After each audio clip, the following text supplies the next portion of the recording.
ജയൻ എന്ന പേരിൽ അറിയപ്പെടുന്ന കൃഷ്ണൻ നായർ ഒരു പ്രമുഖനായ മലയാള ചലച്ചിത്ര നടനും നാവികസേന ഓഫീസറും സ്റ്റണ്ട് നടനും 1970 കളിലെ കേരളത്തിന്റെ സാംസ്കാരിക ചിഹ്നവും ആയിരുന്നു. ജീവിതകാലം 1939 ജൂലൈ 25, 1980 നവംബർ 16. ഏകദേശം 120-ലധികം മലയാള ചലച്ചിത്രങ്ങളിൽ അദ്ദേഹം അതുല്യ വേഷങ്ങൾ അവതരിപ്പിച്ചു. തന്റെ സിനിമാ ജീവിതകാലത്ത് അദ്ദേഹം പ്രധാനമായും ഒരു ആക്ഷൻ താരമായാണ് അറിയപ്പെട്ടിരുന്നതെങ്കിലും ഏതാനും ചിത്രങ്ങളിൽ സ്വഭാവ വേഷങ്ങളിലും പ്രത്യക്ഷപ്പെട്ടിരുന്നു. പൗരുഷഭാവങ്ങൾക്കും അതുല്യമായ അഭിനയ ശൈലിയുടെയും പേരിലാണ് അദ്ദേഹം കൂടുതലായി അറിയപ്പെടുന്നത്. അതിസങ്കീർണമായ സാഹസിക രംഗങ്ങളിൽ അവയുടെ അപകട സ്വഭാവം ഗൗനിക്കാതെ തന്മയത്വമായ പ്രകടനം കാഴ്ചവയ്ക്കുന്നതിലായിരുന്നു പ്രധാനമായും അദ്ദേഹത്തിന്റെ മികവ്. 1970 കളുടെ അന്ത്യപാദങ്ങളിൽ മലയാള സിനിമയിലെ ഏറ്റവും ജനപ്രീതിയുള്ള നടനായി പ്രശസ്തി നേടിയ അദ്ദേഹത്തെ മലയാള സിനിമയിലെ ആദ്യ ആക്ഷൻ നായകനെന്ന വിശേഷണം തേടിവന്നു. അദ്ദേഹത്തിന്റെ യഥാർത്ഥ പേര് കൃഷ്ണൻ നായർ എന്നായിരുന്നു. കേരളത്തിലെ യുവാക്കൾക്കിടയിൽ വേഷവിധാനത്തിലും ശൈലിയിലും മറക്കാനാവാത്ത ഒരു തരംഗം സൃഷ്ടിച്ച അഭിനേതാവായിരുന്നു ജയൻ. വളരെ ചുരുങ്ങിയ സമയം കൊണ്ട് അഭിനേതാവായി ഉയർന്നുവന്ന കാലയളവിനു മുമ്പ് ജയൻ ഇന്ത്യൻ നാവികസേനയിലെ മാസ്റ്റർ ചീഫ് പെറ്റി ഓഫീസറായിരുന്നു. 41-ാം വയസ്സിൽ തന്റെ പ്രശസ്തിയുടെ കൊടുമുടിയിലായിരിക്കവെ തമിഴ്നാട്ടിലെ ഷോളവരത്തുവച്ച് നടന്ന ഒരു ഹെലികോപ്റ്റർ അപകടത്തിൽ അദ്ദേഹം മരണമടഞ്ഞു. ഒരു ഹെലികോപ്റ്റർ ഉൾപ്പെടുന്ന രംഗത്തെ അത്യന്തം അപകടം പിടിച്ച ഒരു ഫൈറ്റ് സീൻ ഷൂട്ട് ചെയ്യുന്ന സമയത്താണ് ഇതു സംഭവിച്ചത്. പറന്നു പൊങ്ങിയ ഹെലികോപ്റ്ററിന്റെ ലാൻഡിംഗ് പാഡിൽ തൂങ്ങി ഫൈറ്റ് സീൻ ചിത്രീകരിക്കുന്ന വേളയിൽ ഹെലികോപ്റ്റർ തകർന്നു വീഴുകയായിരുന്നു. കാലത്തിന്റെ തെരശീലയ്ക്കു പിന്നിൽ മറഞ്ഞുവെങ്കിലും പൗരുഷത്തിന്റെയും സാഹസതയുടെയും പ്രതീകമായി ഇന്നും ജനമനസ്സുകളിൽ സ്ഥാനം ലഭിക്കുന്ന എന്നത് ഇന്ത്യൻ സിനിമയിൽ ജയനു മാത്രമാണ് സാധിച്ചിട്ടുള്ളത്. 2011-ൽ കമ്പ്യൂട്ടർ ഗ്രാഫിക്സിന്റെ സഹായത്തോടെ ജയനെ പുനർനിർമ്മിച്ച് അവതാരം എന്ന ചിത്രത്തിൽ നായകനായി അവതരിപ്പിക്കുകയുണ്ടായി. 1939 ജൂലൈ 25 കൊല്ലം ജില്ലയിൽ തേവള്ളി എന്ന സ്ഥലത്ത് കൃഷ്ണൻ നായർ എന്ന പേരിലാണ് ജയൻ ജനിച്ചത്. തിരുവിതാംകൂർ രാജവംശത്തിന്റെ കൊല്ലം ശാഖയായ തേവള്ളി കൊട്ടാരത്തിലെ വിചാരിപ്പുകാരനായിരുന്നു ജയന്റെ പിതാവായിരുന്ന മാധവവിലാസം വീട്ടിൽ മാധവൻപിള്ള. സത്രം മാധവൻപിള്ള എന്നും കൊട്ടാരക്കര മാധവൻപിള്ള എന്നും ജയന്റെ പിതാവ് അറിയപ്പെട്ടിരുന്നു. മാതാവ് ഓലയിൽ ഭാരതിയമ്മയായിരുന്നു. അന്തരിച്ചുപോയ സോമൻ നായർ എന്ന അനുജനും അദ്ദേഹത്തിനുണ്ടായിരുന്നു. വീടിനു സമീപത്ത് സ്ഥിതി ചെയ്തിരുന്ന മലയാളി മന്ദിരം സ്കൂളിലാണ് ജയൻ പ്രാഥമിക വിദ്യാഭ്യാസം പൂർത്തിയാക്കിയത്. പിന്നീട് ജയൻ ഒരു ഗവൺമെന്റ് ബോയ്സ് സ്കൂളിലാണ് പഠിച്ചത്. പഠനത്തിലും കലാകായികരംഗത്തും മിടുമിടുക്കനായിരുന്നു ജയൻ. ചെറുപ്പത്തിലെ ജയൻ നന്നായി പാടുമായിരുന്നു. സ്കൂളിലെ NCCയിൽ ബെസ്റ്റ് കേഡറ്റായി തിരഞ്ഞെടുക്കപ്പെട്ട ജയന് അതുവഴി നേവിയിലേക്ക് നേരിട്ട് പ്രവേശനം ലഭിക്കുകയായിരുന്നു. 15 വർഷക്കാലം ജയൻ ഇന്ത്യൻ നേവിയിൽ ഓഫീസറായി സേവനമനുഷ്ഠിച്ചിരുന്നു. ഇന്ത്യൻ നേവിയിൽ നിന്ന് രാജിവെക്കുമ്പോൾ ജയൻ ചീഫ് പെറ്റി ഓഫീസർ പദവിയിൽ എത്തിയിരുന്നു. 15 വർഷത്തെ നാവിക ജീവിതം ജയന് ജീവിതാനുഭവങ്ങളുടെ ബൃഹത്തായ ഒരു പുസ്തകമായിരുന്നു. 1974-ൽ ശാപമോക്ഷം JC എന്ന ചിത്രത്തിലൂടെയാണ് ജയൻ ചലച്ചിത്ര ലോകത്ത് അരങ്ങേറ്റം കുറിച്ചത്. പിന്നീട് ചെറിയ വേഷങ്ങൾ ജയന് ലഭിച്ചു തുടങ്ങി. ഇവയിൽ പലതും വില്ലൻ വേഷങ്ങളായിരുന്നു. ചലച്ചിത്ര നടൻ ജോസ് പ്രകാശാണ് ജയനെ ചലച്ചിത്രരംഗത്തു പരിചയപ്പെടുത്തുന്നത്. ജയന്റെ അമ്മാവന്റെ മകളായിരുന്നു ചലച്ചിത്ര നടി ജയഭാരതി. പിന്നെ അവസരങ്ങൾ ജയനെ തേടി എത്തുകയായിരുന്നു. അഭിനയത്തിലെ പ്രത്യേക ശൈലി കൊണ്ട് കഥാപാത്രങ്ങളെ ശ്രദ്ധേയമാക്കുവാൻ ജയനു കഴിഞ്ഞു. മിന്നിമറയുന്നത് ഒരു സീനിലാണെങ്കിൽ പോലും ജയന്റെ കഥാപാത്രം പ്രേക്ഷകശ്രദ്ധ പിടിച്ചുപറ്റി. ഭാവാഭിനയത്തിൽ മികവ് പുലർത്തിയതോടൊപ്പം ശരീരത്തിന്റെ കരുത്തും മെയ് വഴക്കവും അഭിനയത്തിൽ സംക്രമിപ്പിച്ച് ജയൻ അവതരിപ്പിച്ച സ്റ്റൈലൈസ്ഡ് ആക്ടിംഗ് പ്രേക്ഷകർ ആവേശപൂർവ്വം നെഞ്ചിലേറ്റി. സംഭാഷണത്തിൽ വളരെയധികം സ്വാഭാവികതയുണ്ടായിരുന്ന ജയന്റെ ശബ്ദം അതുവരെ മലയാള സിനിമയിലെ നായകന്മാർക്കില്ലാതിരുന്ന തരത്തിൽ ഗാംഭീര്യമുള്ളതായിരുന്നു. ജയന്റെ മനസ്സിലെ സാഹസികതയോടുള്ള പ്രണയം തുടക്കത്തിൽ തന്നെ തിരിച്ചറിഞ്ഞ സംവിധായകർ ജയനുവേണ്ടി അതുവരെയുണ്ടായിരുന്ന മലയാള സിനിമയുടെ കഥാഗതിയെപ്പോലും തിരുത്തിയെഴുതി.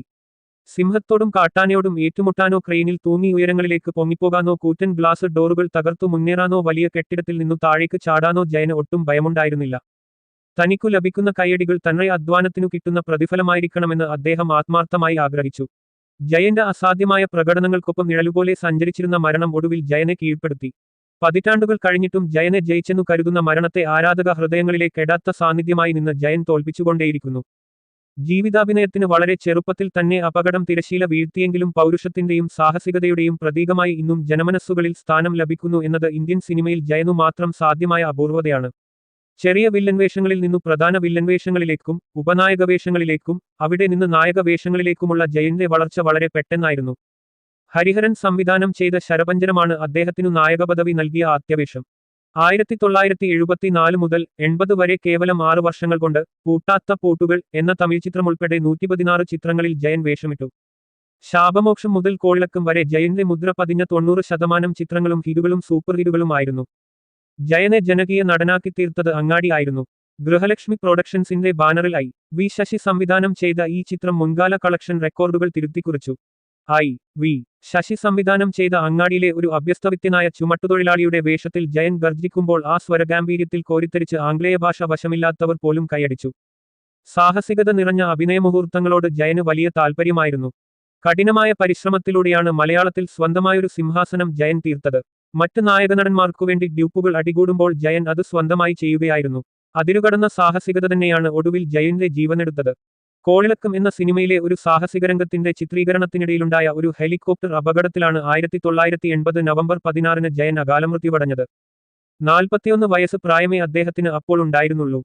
തമിഴ്നാട്ടിലെ ചെന്നൈക്കടുത്തുള്ള കോളിളക്കം ചിത്രത്തിന്റെ ക്ലൈമാക്സ് രംഗം ചിത്രീകരിക്കുന്നതിനിടെയായിരുന്നു സിനിമാലോകത്തെ ഞെട്ടിച്ച ഈ സംഭവമുണ്ടായത്. സംവിധായകൻ ഈ രംഗത്തിന്റെ ആദ്യ ഷൂട്ടിൽ സംതൃപ്തനായിരുന്നു എന്നു പറയപ്പെടുന്നു. ഈ രംഗത്തിന്റെ 3 ഷോട്ടുകൾ എടുത്തിരുന്നു. എന്നാൽ തന്റെ പ്രകടനത്തിൽ അസംതൃപ്തനായിരുന്ന ജയനായിരുന്നു മറ്റൊരു ഷോട്ട് എടുക്കാൻ സംവിധായകനെ നിർബന്ധിച്ചത് എന്ന് കോളിളക്കത്തിന്റെ നിർമ്മാതാവ് പറയുന്നു. റീടേക്കിൽ ഹെലികോപ്റ്റർ നിയന്ത്രണം വിട്ട് ഇടിക്കുകയായിരുന്നു. ജയന്റെ മരണസമയത്ത് ഹിറ്റായി ഓടുകയായിരുന്ന ചിത്രമായ ദീപ-ൽ ജയന്റെ മരണവാർത്ത ചേർത്തു. ഈ ചിത്രം കണ്ടുകൊണ്ടിരുന്ന ലക്ഷക്കണക്കിന് ആരാധകർ പൊട്ടിക്കരഞ്ഞു തിയേറ്ററിന്റെ പുറത്തേക്ക് ഓടി. ചിലർ വിശ്വസിക്കാൻ കഴിയാതെ അമ്പരന്ന് നിന്നു. മറ്റ് ചിലർ ഇത് വിശ്വസിക്കാൻ തയ്യാറാവാതെ വരാൻ പോകുന്ന ചലച്ചിത്രത്തിന്റെ ഒരു പരസ്യമാണ് എന്ന് കരുതി സിനിമ കാണുന്നത് തുടർന്നു. ജയന്റെ മൃതദേഹം ചെന്നൈയിൽ നിന്ന് പ്രത്യേക വിമാനത്തിൽ നാട്ടിലെത്തിച്ചു. തുടർന്ന് മൃതദേഹം വിലാപയാത്രയായി അദ്ദേഹത്തിന്റെ വീട്ടിലെത്തിച്ച ശേഷം വീട്ടുവളപ്പിൽ അച്ഛന്റെ അന്ത്യവിശ്രമസ്ഥാനത്തിനടുത്ത് പൂർണ്ണ ഔദ്യോഗിക ബഹുമതികളോടെ സംസ്കരിച്ചു. അനുജൻ സോമൻ നായരാണ് ചിതയ്ക്ക് തീ കൊളുത്തിയത്. നിരവധി ആളുകളാണ് അദ്ദേഹത്തെ അവസാനമായി കാണാനെത്തിയത്.